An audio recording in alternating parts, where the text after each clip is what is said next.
দেশের অনেক পতিতালয় আছে না, সেখানে অন্যায় কাজ হয় না, তো সেখানে তৌহিদি জনতার স্লোগান দিয়ে ওখানে গিয়ে পতিতালয় ভাঙে না কেন? যারা বলছে মাদক সেবন হয়, এই দেশে মাদকের গডফাদাররা আছে না, মাদক কোথা থেকে উৎপাদন হয়, কারা কারা মাদকের সাথে সম্পৃক্ত, মদের যে বারগুলো আছে যেখানে ওপেন মদ তারা পান করছে এবং বিভিন্ন মাদকের সাথে সম্পৃক্ততা আছে, তারা তো ওখানে তারা যাচ্ছে না। জামাতের লোক আক্রমণ করেছে, কিন্তু আবার কিছুক্ষণ পরে দেখলাম যে অনেকে বলছেন মাদক বিরোধী অভিযান চালানো হয়েছে। তো মাদক বিরোধী অভিযান চালানো এটা কি কোনো জামাতের কাজ? এটা প্রশাসনের কাজ, প্রশাসন করবে। আমি জামাতও বুঝি না, হেফাজতে বুঝি না, আমি অন্য কোনো দলও বুঝি না। আমি মনে করি সত্যিকার অর্থে যারা মানুষ তারা কখনো একটা মাজার আক্রমণ তো দূরের কথা, কবরে একটা আচর দেওয়ার পর্যন্ত কোনো ইসলাম এলাও করে না। কবর থেকে লাশ তুলে আগুন দিয়ে পুড়িয়ে দেওয়া, এগুলো কিন্তু ইসলাম এলাও করে না।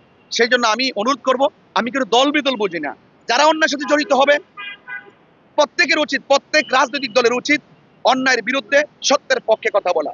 আর যদি কোনো রাজনৈতিক দল কিংবা যে কোনো ইসলামী দল যদি অন্যায়কে প্রশ্রয় দেয় এবং মাজার ভাঙচুরকারীদেরকে আস্ফালন দিয়ে যদি তাদেরকে মব ভায়োলেন্সের দিকে যদি তারা মাঠে নামিয়ে দেয়, তাহলে এই দেশের সুন্নি জনতা অবশ্যই তরিকাপন্থীরা তাদেরকে প্রতিরোধ করবে। নির্বাচনী সরকার আসার পর মাজার আক্রমণ হওয়ার মূল কারণ আমি আজকেও নিজেও ফাইন্ড আউট করেছি, সেটা হলো বিগত ইন্টারিম গভর্নমেন্টের আমলে প্রায় 97টা মাজার আক্রমণ করা হয়েছে। ওই সময় যদি তাদের লাগামটা টেনে ধরতো, তাহলে কিন্তু তারা এইভাবে একের পর এক মাজারগুলো ভাঙতে পারতো না। আমি মনে করি বিগত দিনের যে ন্যাক্কারজনক ঘটনা অবদান করেছে, তাদের লাগাম না ধরার কারণেই কিন্তু আজকে নির্বাচনী সরকাররা আমলও তারা অ্যাডভান্স হয়ে কিন্তু মাজার ভাঙছে। তো সেই জন্য এই সরকারের উচিত যে কোনো দলের হোক না কেন, খুনি তার কোনো রাজনৈতিক পরিচয় হতে পারে না, ধর্ষক তার কোনো রাজনৈতিক পরিচয় হতে পারে না, মাজার ভাঙচুরকারী তার কোনো রাজনৈতিক পরিচয় হতে পারে না।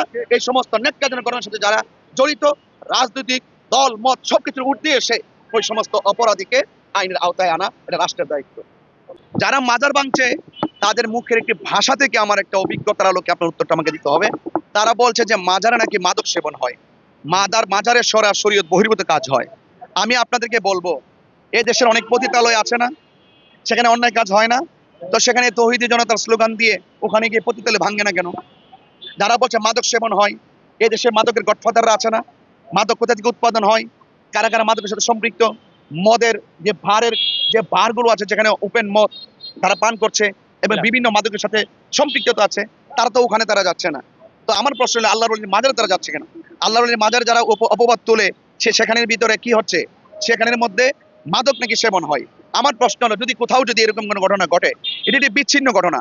এই বিচ্ছিন্ন ঘটনার জন্য তো এই আল্লাহর ওই মাজার একটি সুমহান জায়গা, জিয়ারতের জায়গা, এই জিয়ারতের জায়গাকে তারা মাদক বিরোধী অভিযানের নামে ওই আল্লাহর ওই মাজারকে ভাঙচুর করতে পারে না। তো সেই জন্য আমি বলবো এটা উদ্দেশ্য প্রণোদিত। এই দেশের সত্যিকার ইসলামকে ধারণ করে আল্লাহর অলিগণ এই আল্লাহর অলিদের পথ মতকে রুদ্ধ করে দেওয়ার জন্য এক শ্রেণীর অপশক্তি, এটা ধর্মবীর না, এরা হলো অপশক্তি, ধর্মদ্রোহী, এরা কখনো ধর্মের কেউ না। যারা অলি আল্লাহর মাজার ভাঙছে, মাদকের দোহাই দিয়ে যারা মাজার ভাঙতে যায়, আমি তাদেরকে বলবো এখনো সময় আছে, আপনারা সত্যের পথে ফিরে আসুন। একান্ত যদি কোনো কোথাও যদি মাদক থাকে, আমরা সকলে মিলে, শুধু আপনি কেন, আমাদেরকে সাথে নেন। কোনো মাজার যদি সরাসরি বহির্ভূত কাজ হয় কিংবা মাদক সেবন করে, তাহলে আমরা সকলে মিলে সেটা প্রতিরোধ করব। আল্লাহর ওলি মাজারকে আমরা সুরক্ষা করবো, এটাই তো একটা মুমিনের দায়িত্ব। কিন্তু রাষ্ট্র গুরুত্বের সাথে মব ভায়োলেন্স হবে কেন? মব ভায়োলেন্সের মাধ্যমে আপনি কেন, আপনি আবার আরেকজন যাবে কেন? সাধারণ পাবলিক সেখানে যাবে কেন? সাধারণ পাবলিক প্রতিবাদ করতে পারে, কিন্তু আইন তো করবে প্রশাসন, আইন করবে রাষ্ট্রযন্ত্র। এখানে আমাদের প্রসঙ্গ, এখানে আমাদের প্রশ্ন যে যেখানে সামাজিক কাজ হবে, এটা রাষ্ট্রের কাছে আমরা অভিযোগ করতে পারি, অভিযোগের ভিত্তিতে তথ্যের আলোকে এই অপরাধীকে আমরা শাস্তির আওতায় আনতে পারি। দেশের যারা ইসলামের মুখপাত্র বলে দাবি করেন, তাদের সবার কাছে প্রশ্ন করব, যারা তৌহিদি জনতার নাম দিয়ে আল্লাহু আকবার স্লোগান দিয়ে মাজারে আক্রমণ করছে, এই তৌহিদি জনতার সাথে কি মামুনুল হক সাহেবরা যে তৌহিদি জনতা দাবি করে সম্পৃক্ততা আছে কিনা? কথা বলেন ঠিক কিনা? এটা সম্পৃক্ততা আছে কিনা? তো সেটাও কিন্তু আমাদের কিন্তু জাতির কিন্তু জানার আগ্রহ, যে যারা তৌহিদি জনতার স্লোগান দিয়ে মাজার ভাঙছে, এই তৌহিদি জনতা আর মামুনুল হকদের তৌহিদি জনতা, হ্যাঁ, এই তৌহিদি জনতা এবং জামাত শিবিরের যে তৌহিদি জনতা বলে, এটার সাথে ওই তৌহিদি জনতার সম্পৃক্ততা আছে কিনা? যদি সম্পৃক্ততা থাকে, সেটা জাতির প্রশ্ন। যদি সম্পৃক্ততা থাকে, তাহলে আমরা এক ভাষায় কথা বলবো। আর যদি সম্পৃক্ততা না থাকে, তাহলে আমি মনে করব তৌহিদি জনতার নাম দিয়ে যারা আল্লাহর মাজার আক্রমণ করছে, এটার প্রতিবাদের শুধু করার দায়িত্ব শুধু আমার না, মামুনুল হক সাহেবের নিজেরও দায়িত্ব।